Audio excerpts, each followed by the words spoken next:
قرآن مجید کی شفا اور اس کی ہدایت سے کس طریقے سے فائدہ اٹھایا جا سکتا ہے، اور قرآن مجید کس طرح کی بیماریوں کے لیے دوا ہے، اور انبیاء کی تاریخ کو جاننے کا سب سے بڑا فائدہ کیا ہے، ان سوالوں کے جواب کو جانیں گے آج کے اس ایپیسوڈ میں۔ اعوذ باللہ من الشیطان الرجیم، بسم اللہ الرحمن الرحیم۔ ناظرین کرام، السلام علیکم۔ سبیل قرآن کے اس تفسیری پروگرام میں ایک بار پھر ہم آپ کو خوش آمدید کہتے ہیں۔ آج ہم سورہ فصلت کی 2 آیتوں کی تفسیر کو لے کر حاضر ہوئے، تو آئیے سب سے پہلے آیت نمبر 44 کی تفسیر کو جاننے کے لیے اس کی تلاوت اور ترجمے کو غور سے سنتے ہیں۔ كتاب أنزلناه إليك مبارك ليدبروا آياته وليتذكر أولو الألباب بسم الله الرحمن الرحيم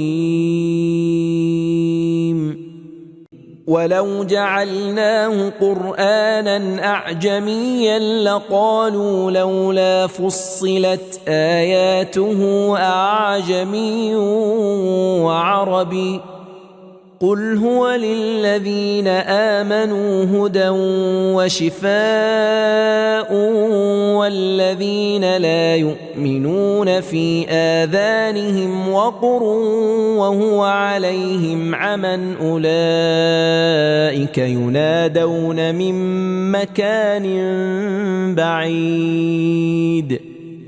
اور اگر ہم اس قرآن کو عربی زبان کے سوا دوسری زبان میں نازل کرتے تو یہ لوگ ضرور کہہ نہ بیٹھتے کہ اس کی آیتیں ہماری زبان میں تفصیل وار کیوں بیان نہیں کی گئیں، کیا خوب قرآن تو عجمی اور مخاطب عربی۔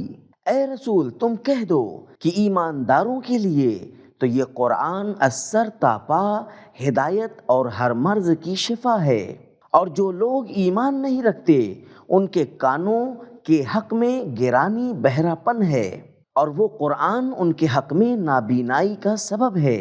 تو گرانی کی وجہ سے گویا وہ لوگ بڑی دور کی جگہ سے پکارے جاتے ہیں اور نہیں سنتے۔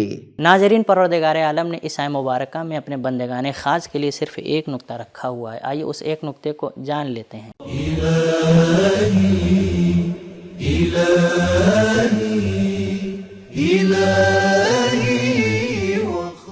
نقطہ اعجمی عجمہ سے بنا ہے، جس کا معنی ہے ناکافی اور ناقابل مفہوم۔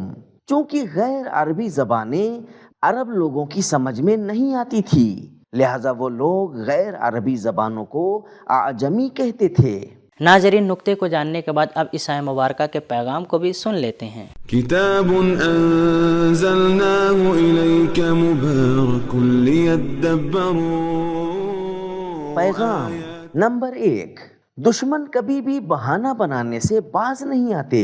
اگر قرآن عربی ہو تو کہتے ہیں ہمارے کان میں گرانی ہے، فی آذانہم وقر، اور اگر عجمی ہو تو کہتے ہیں واضح کیوں نہیں ہے، لولا فصلت آیاتو۔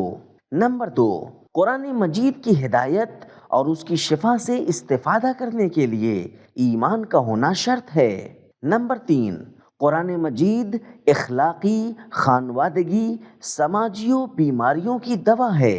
نمبر 4، جو شخص قرآن مجید جیسے سورج کے سامنے اپنی آنکھیں بند کر لیتے ہیں گویا وہ اندھے ہیں۔ نمبر 5، تاثیر قبول کرنے کے لیے آمادگی ضروری ہے۔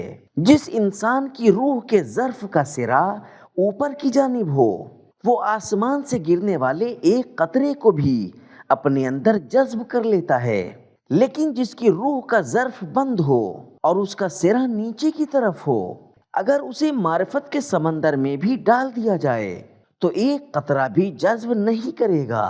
وہ لوگ جو رسول خدا صلی اللہ علیہ وآلہ وسلم کے پاس رہتے ہیں لیکن ان کے اندر آمادگی نہیں ہوتی، ان کے بارے میں پروردگار عالم فرماتا ہے گویا وہ لوگ بڑی دور کی جگہ سے پکارے جاتے ہیں۔ ناظرین، اب اس ایپیسوڈ کی آخری آیت یعنی آیت نمبر 45 کی تفسیر کو جاننے کے لیے سب سے پہلے اس کی تلاوت اور ترجمے کو غور سے سنتے ہیں۔ وَلَقَدْ آتَيْنَا مُوسَى الْكِتَابَ فَاخْتُلِفَ فِيهِ ولولا كلمة سبقت من ربك لقضي بينهم وإنهم لفي شك منه مريب۔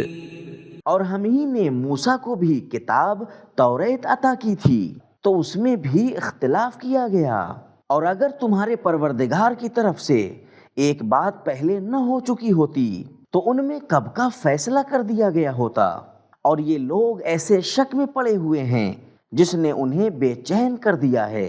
ناظرین، پروردگار عالم نے اس آیت مبارکہ میں اپنے بندگان خاص کے لیے کچھ پیغامات رکھے ہوئے ہیں، آئیے ان پیغامات کو جان لیتے ہیں۔ کتاب انزلناه الیک مبارک لیدبروا۔ پیغام نمبر 1، انبیاء کی تاریخ کا جاننا پیغمبر صلی اللہ علیہ وآلہ وسلم اور مسلمانوں کے لیے تسلی کا سبب ہے۔ نمبر 2، توریت کے اندر اختلاف پایا جاتا ہے اور اس میں تحریف ہو چکی ہے۔ نمبر 3، گناہ گاروں کو مہلت دینا اللہ کی شان ربانی ہے تاکہ توبہ کر لیں اور کمال تک پہنچ جائیں۔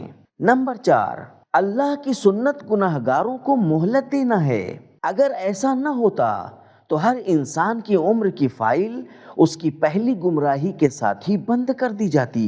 نمبر 5، شک تحقیق کرنے اور یقین تک پہنچنے کے لیے ہونا چاہیے، بہانے بازی اور بدگمانی کا ذریعہ نہیں۔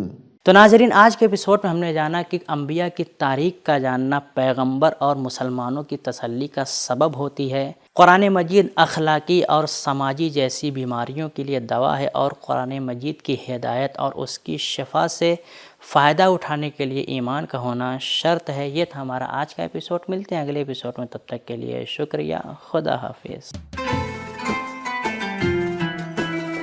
سبیل قرآن، قرآنی سماج کی پہچان۔